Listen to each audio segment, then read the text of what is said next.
Caleb here, back with my Orbea Rise H15.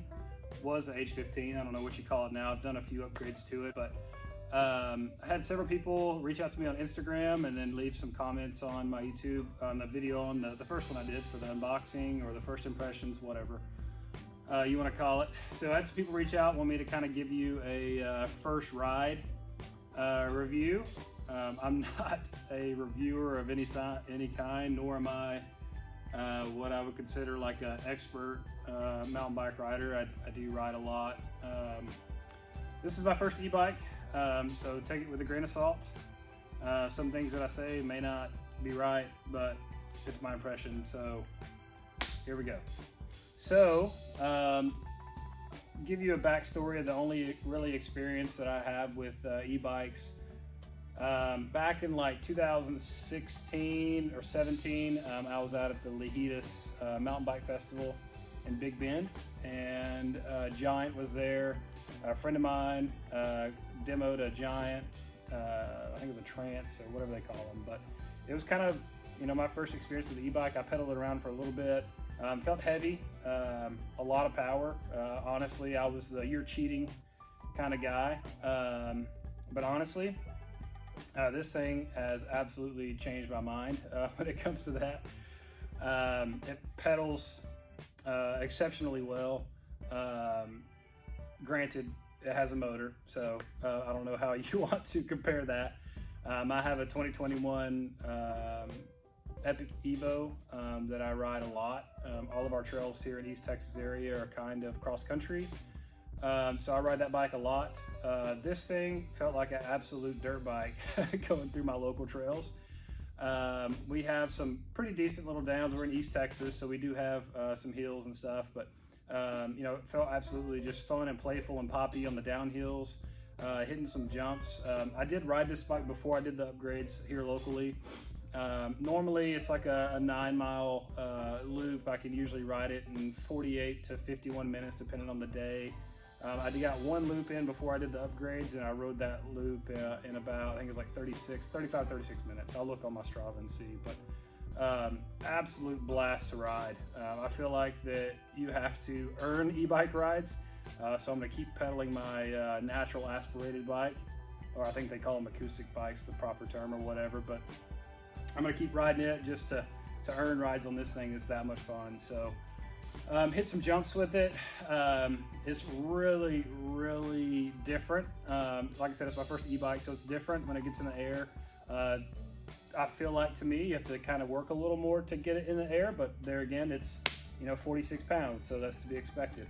I did get to take it up to Bentonville or Bella Vista this past weekend. That was after the upgrades, and absolute blast up there. So if you've ridden up in that area, it's got a lot of climbing, a lot of little kind of pumps and jumps and things like that. Went to the Huntley Gravity Zone, kind of got it off the ground a little bit. Absolute blast to ride, especially when you're in that area and you need that extra little motor to kind of get you through the elevation there. So so I don't know what else you want me to say, but I know there was one guy that wanted to ask me about the Floatex adjustments. On your right side there's a little red rebound knob, and then on your left side there's what I would consider maybe tuned, or e-bike specific tune, whatever. It's kind of open and then firm, and that's really the only two adjustments that are on that. I have ridden it in the open setting pretty much the whole time. It's felt really, really supportive whenever you do need to pedal. I haven't pedaled the e-bike off enough, but I didn't feel like it was real squishy or anything like that on the climbs. It wasn't just a ton of pedal bob or whatever, but and then on the downhills, I mean, it was just like butter. Honestly, I've ridden the DPX2. DPX2's always been really soft. I mean, I'm a 205-pound guy. DPX2's always been kind of squishy. This Floatex, man, it's really, really supportive, I feel. And then on the downhills, man, it's like a feather. I mean, really, honestly, it's very, very impressive. So I like that rear shock a lot. So as far as upgrades that I've done, I had a Occam 2021 Occam M10. Got one ride in on this thing and knew immediately that it was gonna be my kind of all trail bike for, you know, more specifically Bentonville area. I go up there a lot, so this was gonna be my Bentonville bike versus the Occam. I just get more smiles for miles. It's not that I don't like pedaling. It's just you get a lot more miles in with one of these. So upgrades that I've done, I kind of swapped everything over from my Occam or my Occam M10. So I took the Turbine R wheel set and of course tubeless. Took the Turbine Rs with the Vault hubs. Took the Fox 36 up front, the transfer dropper, the race face carbon bars. I did take the 4-piston XTs off of that bike. Absolutely game changer with the 4-piston brakes. Like, especially if you're a heavier rider like myself, and you throw a 50-pound bike or a 46-pound bike underneath you, and then 205 pounds, your gear, your helmet, and water and all that stuff. So when you get all that going, 4 pistons give you a lot more confidence, especially coming up with some speed into some turns or, you know, some technical sections, whatever it may be.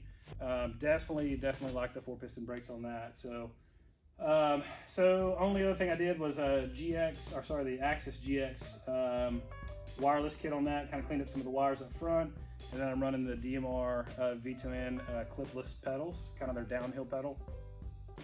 Great pedal. But as far as the bike goes, completely blown away with this thing. I really like the ride. Coming from a non-e-bike rider, you know, historically, absolutely blown away with the ride. It's fun, it's fast. You don't feel like you're on an e-bike, especially on the descents. You feel like that you're just, you know, you're riding a trail bike, and then whenever it starts going uphill, you got some extra support. So I absolutely love the bike. I was a little unsure about the EPA. Just I'm a pretty noise conscientious guy. I don't really like rattles or kind of pings and pops when I ride my bike. The EP8 has the clutch that rattles a little bit. Didn't really care for that, but you know, once you get used to it, it doesn't really bother you that much, and it may be a little, that's just me being petty maybe.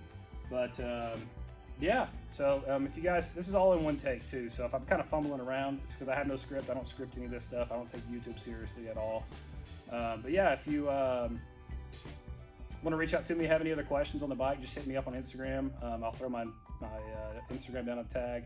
Shoot me a message. I'm always willing to help or answer questions, or if there's something specific you want to see on the bike, then you know, I'll shoot you a picture or whatever in Messenger or whatever. I'm pretty chill when it comes to that. So other than that, guys, I hope everything is going well for everybody. And you know, if you haven't got your H15 yet, or if you're waiting on one, it's absolutely worth it. You're gonna love it. I can't speak enough about how much fun the bike is.